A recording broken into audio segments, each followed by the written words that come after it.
गेले 15 दिवस एसटी महामंडळाच्या कर्मचाऱ्यांचा संप चालू होता आणि या संपामध्ये कर्मचाऱ्यांची जी एकच प्रमुख मागणी होती ती मागणी अशी होती की परिवहन मंडळाच्या कर्मचाऱ्यांचं शासनामध्ये विलीनीकरण करावं। या बाबतीत सरकार म्हणून आम्ही आमची भूमिका वेगवेगळ्या स्तरावर मांडत होतो आणि माननीय उच्च न्यायालयामध्ये ज्या वेळेला हा विषय गेला त्यावेळेला उच्च न्यायालयाने एक त्रिसदस्यीय समिती बनवली होती आणि विलीनीकरणाचा निर्णय 12 आठवड्याच्या आतमध्ये या उच्च न्यायालयाच्या निर्देशाप्रमाणे समितीने घ्यावा। या समितीमध्ये मुख्य सचिव, वित्तीय विभागाचे सचिव आणि परिवहन विभागाचे सचिव अशा 3 जणांची एक कमिटी बनवली होती आणि या विलीनीकरणाचे जे विषय आहेत त्या संदर्भातलं आपलं म्हणणं त्या समितीबरोबर समोर मांडावं आणि या समितीने आपला अहवाल 12 आठवड्यामध्ये मुख्यमंत्र्यांकडे द्यावा आणि नंतर मुख्यमंत्र्यांच्या म्हणणं त्याला जोडून मग तो हायकोर्टात द्यावा अशा प्रकारचे निर्देश माननीय उच्च न्यायालयाने दिले होते। त्यामुळे कामगारांनी जी मागणी केली होती की विलीनीकरणच आम्हाला हवंय, याच्यावरती शासनाची ही भूमिका उच्च न्यायालयाच्या निर्देशाचं पालन करणारी असल्यामुळे आम्ही वारंवार हे सांगत होतो की ही समिती जो निर्णय घेईल, या समितीला उच्च न्यायालयाने जे निर्देश दिलेले आहेत आणि ह्या समितीचा विलीनीकरणाचा जो काही निर्णय येईल तो निर्णय आम्ही मान्य करू अशा प्रकारची शासनाने भूमिका यापूर्वीच जाहीर केली होती आणि ही भूमिका शासनाची उच्च न्यायालयाच्या निर्देशामुळे असल्यामुळे या बाबतीमध्ये एक तिढा निर्माण झाला होता।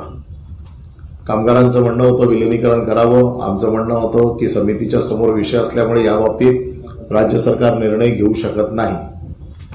परंतु हा संप दिवसेदिवस लांबत चालला होता, त्यामुळे महाराष्ट्रातल्या ग्रामीण जनतेची आणि आता शाळा चालू झाल्यामुळे शाळेतल्या विद्यार्थ्यांची, कॉलेजच्या विद्यार्थ्यांची जी अडचण निर्माण झाली होती आणि म्हणून समितीचा अहवाल यायला अजून बराच वेळ आहे। अशा वेळेला नेमकं काय करायचं या बाबतीत सतत आम्ही विचार करत होतो आणि नंतर या बाबतीमध्ये माननीय आमदार सदाभाऊ खोत, माननीय आमदार गोपीचंद पडळकर, माझे सहकारी मंत्री उदयजी सामंत यांनी देखील यामध्ये बरंच मोठं काम केलं आणि याच्यावरती सरकारतर्फे आम्ही एक प्रस्ताव ठेवला की विलीनीकरणाचा निर्णय जर समितीने राज्य शासनाला दिला तर तो आम्हाला मान्य असेल, परंतु तो निर्णय येईपर्यंत किंबहुना तो निर्णय होईपर्यंत हा तिढा असाच कायम ठेवता येणार नाही आणि म्हणून सरकारने कामगारांच्या, कर्मचाऱ्यांच्या पगारामध्ये वाढ करण्याचा निर्णय घेतलेला आहे आणि ही वाढ त्यांच्या मूळ पगारामध्ये करण्यात येणार आहे। आमचा जो करार आहे कर्मचाऱ्यांबरोबर, या कर्मचाऱ्यांच्या करारामध्ये जो डीए दिला जातो तो राज्य सरकारच्या डीए सारखा दिला जातो। जो राज्य सरकारला डीए आहे, राज्य सरकारच्या कर्मचाऱ्यांना जो डीए आहे तोच डीए एसटीच्या कर्मचाऱ्यांना दिला जातो। घरभाडे भत्ता जो राज्य सरकारच्या कर्मचाऱ्यांना दिला जातो तो देखील एसटीच्या कर्मचाऱ्यांना तसाच दिला जातो। इन्क्रीमेंट जे राज्य सरकारच्या कर्मचाऱ्यांना दिलं जातं त्याप्रमाणे द्यावं याचा निर्णय मी मागे ज्या वेळेला कर्मचाऱ्यांशी बोलून हे 2 प्रश्न मिटवले होते. त्यावेळेला सांगितलं होतं दिवाळीच्या नंतर तुम्ही देईल आणि तसं त्यावेळेला ते मान्यही झालं होतं. ह्या 3 गोष्टी राज्य सरकारप्रमाणे द्याव्यात असं करारामध्ये होतं. विषय होता बेसिकचा आणि म्हणून आज सरकारने एक निर्णय घेतलेला आहे की जे कर्मचारी जे 1 वर्ष ते 10 वर्ष या कॅटेगरीमध्ये आहेत, या कर्मचाऱ्यांच्या मूळ वेतनात ठोक 5,000 रुपयाची वाढ करण्याचा निर्णय घेतलेला आहे. आणि त्यामुळे 1 वर्ष ते 10 वर्षापर्यंत जे कर्मचारी ज्यांचा मूळ पगार जो होता, ज्याचं मूळ वेतन 12,080 रुपये होतं, त्याचं वेतन आता 17,395 रुपये झालेलं आहे. आणि त्याचं पूर्ण वेतन जे होतं ते वेतन जे 17,080 रुपये होतं ते आता 24,594 रुपये झालेलं आहे. म्हणजे साधारण 7,200 रुपयाची वाढ.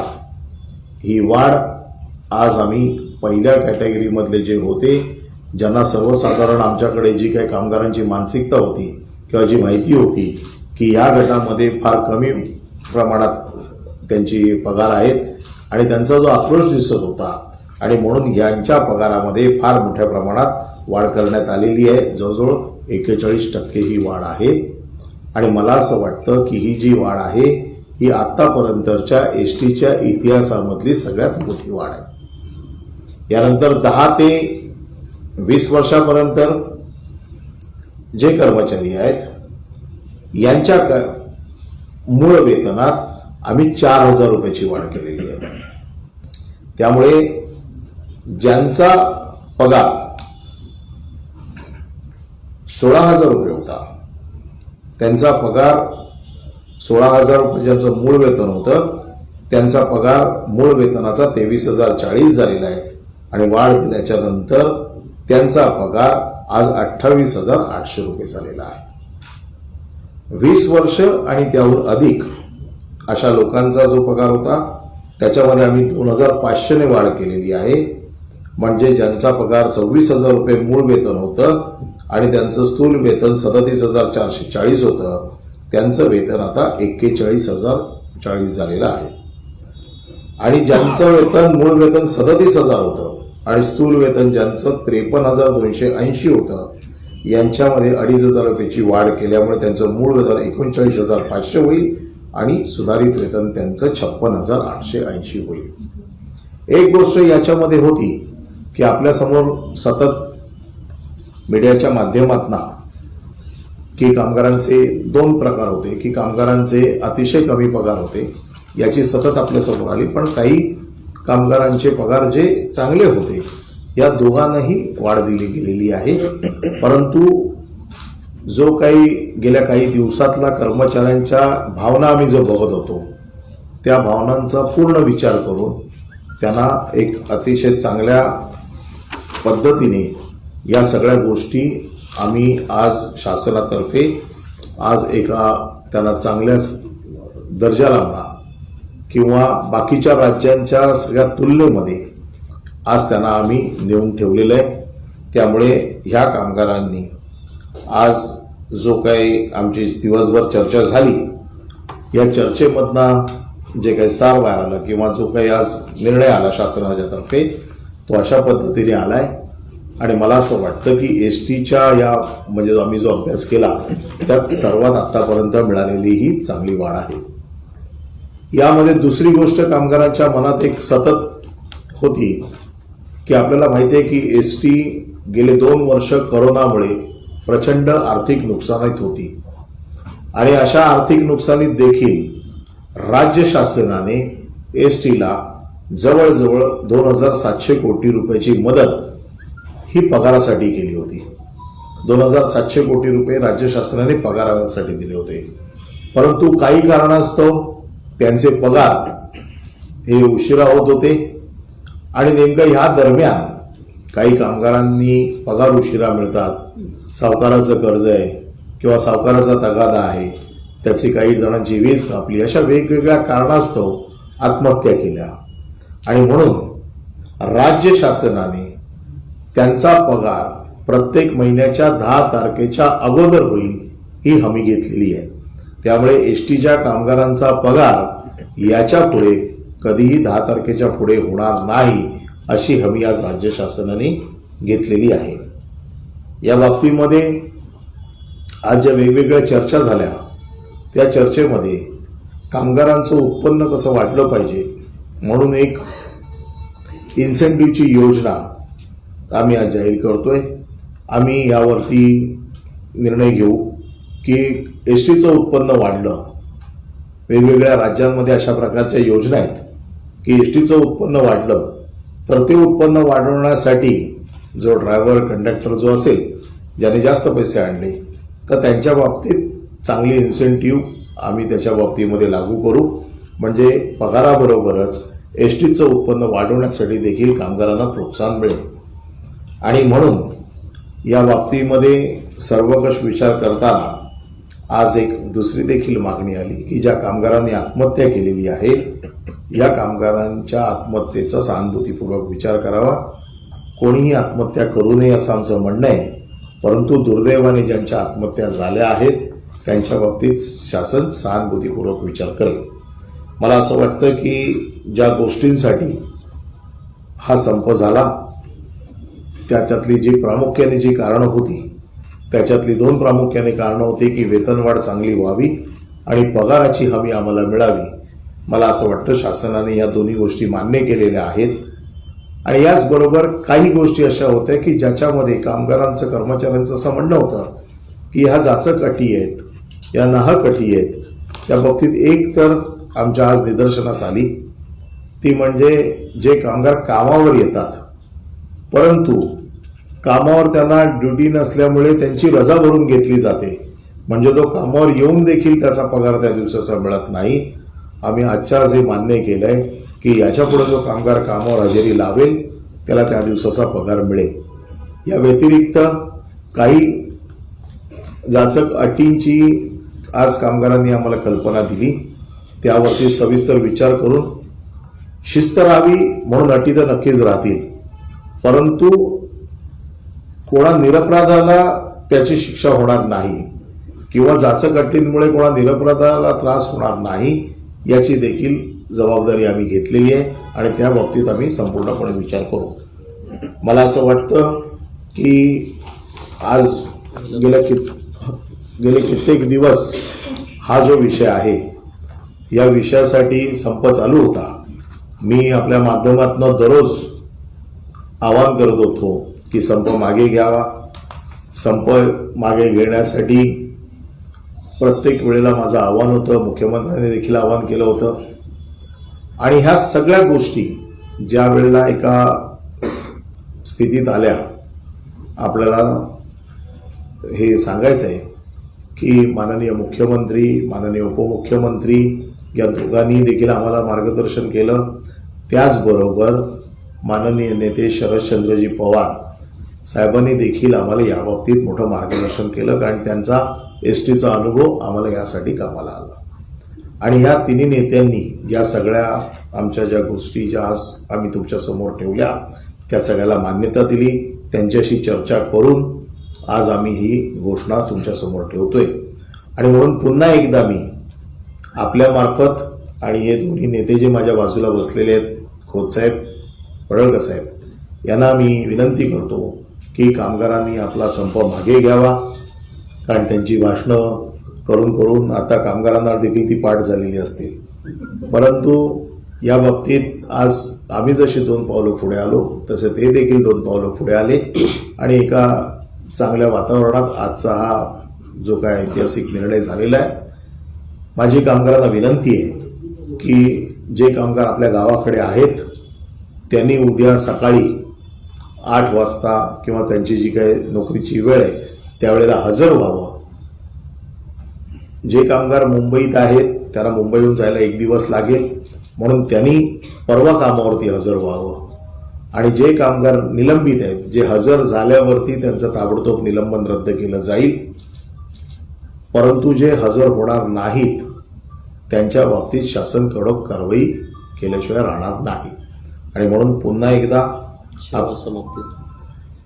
जे निलंबित आहेत आणखी ज्यांच्यावरती आम्ही कारवाई केलेली आहे सेवा समाप्तीची, त्यांनी ताबडतोब कामावरती हजर व्हावं. म्हणून आमची पुन्हा एकदा सगळ्या कामगारांना विनंती आहे की हा निर्णय आपल्यासाठी केलेला आहे आणि म्हणून आपण ताबडतोब आपला संप मागे घ्यावा आणि या बाबतीत एसटीचं जे नुकसान झालेलं आहे, मला असं वाटतं की या एसटीच्या या आपलं टोटल किती झालं आता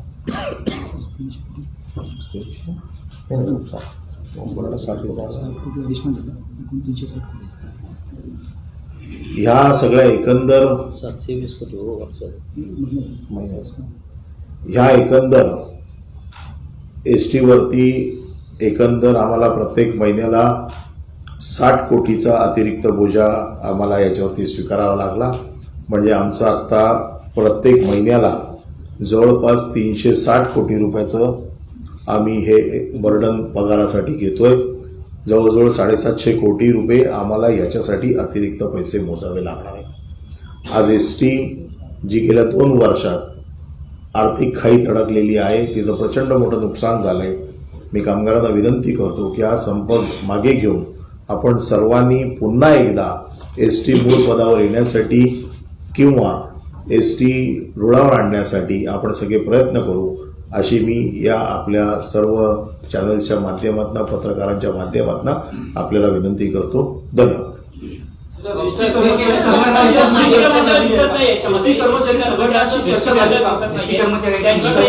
संघटनांशी चर्चा झाली का शिष्टमंडळ समाधान आहे? आज जे मी एसटी कर्मचाऱ्यांच्या प्रतिनिधींशी बोललो आणि त्यांच्याशी बोलूनच आपल्यासमोर आलेलो आहे. दोन्ही एसटी कर्मचाऱ्यांच्या या आंदोलनाचे नेतृत्व करणारे 2 नेते माझ्या बरोबर आहेत. हे दोन्ही नेते आता जाऊन आपली बाजू कर्मचाऱ्यांच्या समोर मांडतील आणि हा एसटीचा संप मागे घ्यावा अशी ते कामगारांना त्यांच्या वतीने विनंती करतील. कामगार अजूनही विलिनीकरणाच्या आमचे काही प्रतिनिधी आहेत, त्यांच्याशी बातचीत केली. ते म्हणाले की आम्हाला ह्या मागण्यांव्यतिरिक्त विलिनीकरणाची जी मुख्य मागणी आहे ती मान्य झाल्याशिवाय आम्ही हा संप मागे घेणार नाही.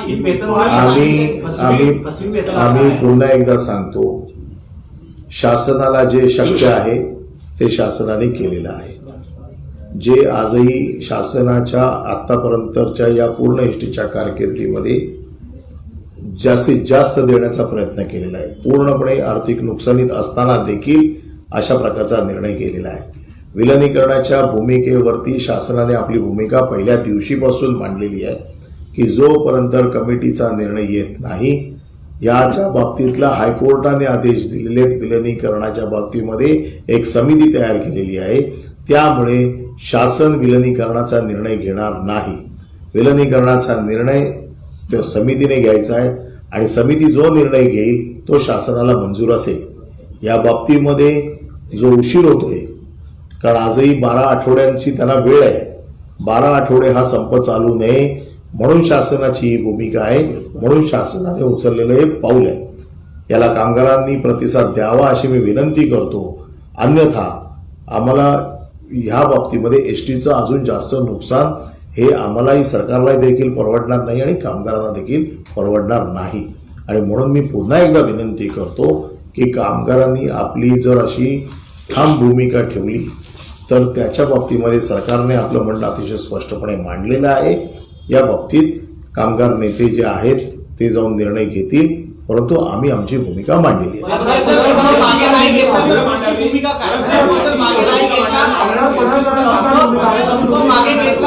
संप जर एसटी कर्मचाऱ्यांनी मागे घेतला नाही तर पुढे काय करणार आपण? संप जर मागे घेतला नाही तर शासन म्हणून जे सर्वतोपरी प्रयत्न करायचे आहेत ते आम्ही जरूर करू. नेत्यांनी सुरुवातीपासून विलिनीकरणाची भूमिका मांडली होती, तुम्ही आता तुमची काय भूमिका आहे जी चर्चा झाली तुम्हाला मान्य आहे? मी पुन्हा एकदा सांगतो, चला ना आझाद मैदानावरती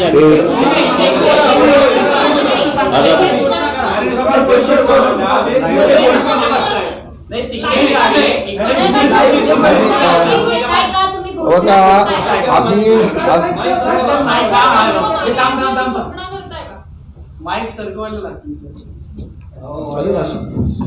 या ठिकाणी आदरणीय परिवहन मंत्री महोदयजी, त्याचबरोबर दुसऱ्या आमचे सरकारी मंत्री सामंत साहेबजी आणि एवढी आणि माझे सहकारी आमदार गोपीचंदजी पडळकर, आता मंत्री महोदयांनी त्यांची भूमिका, शासनाची भूमिका या ठिकाणी मांडलेली आहे. या भूमिकेच्या बाबतीमध्ये आम्ही तातडीनं आझाद मैदानावरती जात आहोत आणि ही भूमिका शासनाची आणि कामगारांच्या बरोबर चर्चा करून आम्ही त्या ठिकाणी बरोबर 7:30 वाजता आम्ही आमची भूमिका त्या ठिकाणी जाहीर करतो. पण तुम्हाला जी चर्चा झालेली आहे तुमच्या बरोबर, काल रात्रीपासून ही चर्चा सुरू आहे, तर त्या चर्चेबाबत तुम्ही समाधानी आहात का? ती मान्य आहे का? तुम्ही ठीक आहे कामगारांची आताची जी भूमिका आहे ती शासनाला जे शक्य आहे ते देण्याचं काम शासनाच्या माध्यमातून या ठिकाणी शासनाला घोषणा केलेली आहे. आमची मूळ मागणी जी होती ती शासनामध्ये विलिनीकरणाची होती, परंतु सध्या ही सगळी प्रक्रिया न्यायालयीन प्रक्रिया आहे. समितीच्या माध्यमातून हा निर्णय होणार आहे. ही भूमिका शासनाची असल्यामुळं जे शासनाला आता देणं शक्य आहे ते त्यांनी या ठिकाणी घोषित केलेले आहे. याबाबत आम्ही आता ग्राउंडवरती जाऊन कामगारांच्या बरोबर चर्चा करू. आम्ही ताबडतोब 7:30 वाजता न्यायालयाची भूमिका आहे ती आत्ता नाहीये, शासनाने याच्या आधी देखील सांगितलं होतं न्यायालयातच हे प्रकरण आहे. ही भूमिका शासनानं जी पहिली होती तीच भूमिका आज या ठिकाणी ठेवलेली आहे. पण जोपर्यंत न्यायालयाचा निर्णय घेत नाही तोपर्यंत आम्ही 2 पावलं पुढे येत आहोत आणि याबाबत एसटी कर्मचारी आणि त्याच्याबाबत विचार करावा अशी भूमिका शासनानं सकारात्मक घेऊन या ठिकाणी त्यांनी त्यांचं म्हणणं ठेवलेलं आहे. आम्ही याबाबत आझाद मैदानावरती जाऊन आम्ही या भूमिकेच्या बाबत चर्चा करू आणि निर्णय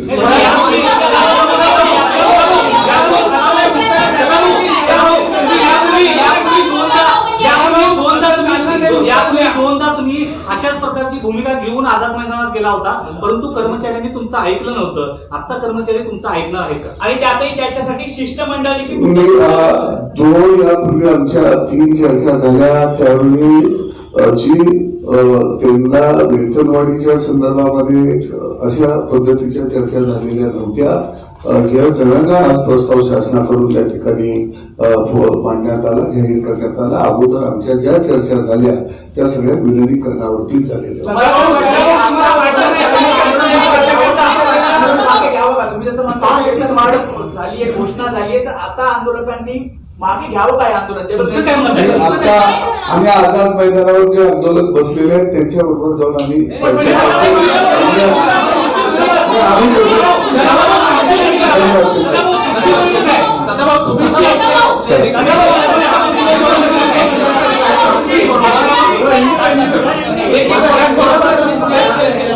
मंत्र्यांबरोबर आता तुम्ही स्टेजवर आहात. मंत्र्यांनी जी घोषणा केली आहे, ज्या अर्थी तुम्ही हे स्टेज शेअर केलेलं आहे त्या अर्थी तुम्हाला ती घोषणा मान्य आहे? सरकारबरोबर चर्चा सुरू असताना सरकारनं जो प्रस्ताव पुढे आणला तो सरकारनं इथं भूमिका मांडली. मंत्री महोदयांनी विनंती केली की आम्ही आमची भूमिका सरकारकडून ज्या पद्धतीनं 2 पावलामध्ये पुढे जाता येत आहे त्या पद्धतीनं आम्ही जात आहोत. तुम्ही आमच्याबरोबर इथं थांबा, आमचं म्हणणं ऐकून घ्या आणि मग तुम्ही कामगारांच्या बरोबर चर्चा करा आणि त्या ठिकाणी तुम्ही सकारात्मक चांगला निर्णय घ्या अशा पद्धतीचं आव्हान त्यांनी केल्यामुळे आम्ही या ठिकाणी या पत्रकार परिषदेमध्ये त्यांची भूमिका सगळी जाणून घेतली.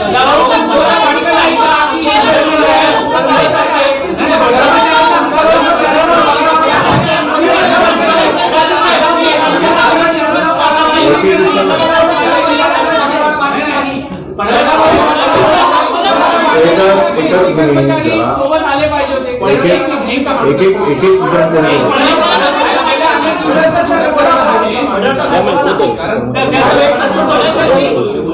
साहेब, तुम्हाला वाटतं नाही का की तुमच्यासोबत एसटी कर्मचारी देखील आले पाहिजे होते या ठिकाणी? तेव्हा एसटी कर्मचाऱ्यांचं शिष्टमंडळ आमच्या सोबत आलेलं आहे. आता का नाही? ऐका, या मीटिंगमध्ये बैठकीमध्ये सगळी भूमिका ही एसटी कर्मचाऱ्यांच्या वतीनं मांडलेली गेलेली आहे. संप हा एसटी कर्मचाऱ्यांचा उत्स्फूर्त संप आहे. संप काय आम्ही पुकारलेला नाही. आझाद मैदानावरचं आंदोलन आम्ही अनाऊन्स केलं. आम्ही 15 दिवस आझाद मैदानावरती बसून होतो. आता आम्ही इथून जाऊन आझाद मैदानावरती कर्मचाऱ्यांच्या सोबत चर्चा करणार.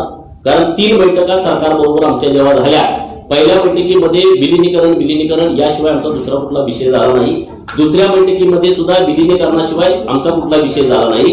काल जेव्हा बैठक झाली तेव्हा सुद्धा आम्ही माननीय मंत्री महोदयांच्याकडे आमच्या सगळ्या कर्मचाऱ्यांनी विलिनीकरणावरती भूमिका मांडली. सरकारच्या वतीनं त्यांची हतबलता सांगितली की विलिनीकरणाच्या बाबतीमध्ये जोपर्यंत कोर्ट निर्णय येत नाही, समितीचा अहवाल येत नाही, तोपर्यंत आम्ही निर्णय घेऊ शकत नाही. आणि मग त्यांनी कर्मचाऱ्यांच्या समोर असा प्रस्ताव पहिल्यांदा ठेवला. कारण याच्या अगोदर जेवढ्या बैठका झाल्या तेव्हा कुठला प्रस्ताव सरकारच्या वतीनं कर्मचाऱ्यांच्या समोर ठेवला गेला नव्हता. काल जो प्रस्ताव ठेवला तो प्रस्ताव घेऊन परत आम्ही आझाद मैदानावरती गेलो. आझाद मैदानावरती चर्चा करून काही सगळे त्यातले तज्ञ मंडळी आहेत त्यांनी प्रस्तावात सरकारच्यानं दिला आणि त्याच्यावरती सरकारनं भूमिका स्पष्ट केलेली आहे. त्यामुळं आता आम्ही इथून आझाद मैदानावरती जातोय, तिथं सगळ्या कर्मचाऱ्यांशी चर्चा करतोय. त्यांचं काय मत आहे आम्ही जाणून घेऊन आम्ही आमचा निर्णय जाहीर करू.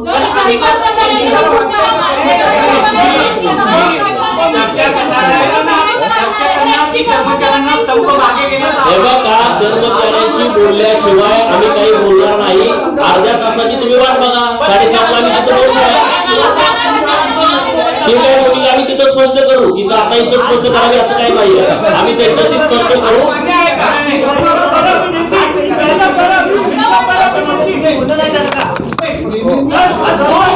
ताज्या बातम्यांसाठी मराठा न्यूजला सबस्क्राईब करा आणि बेल आयकॉन प्रेस करा.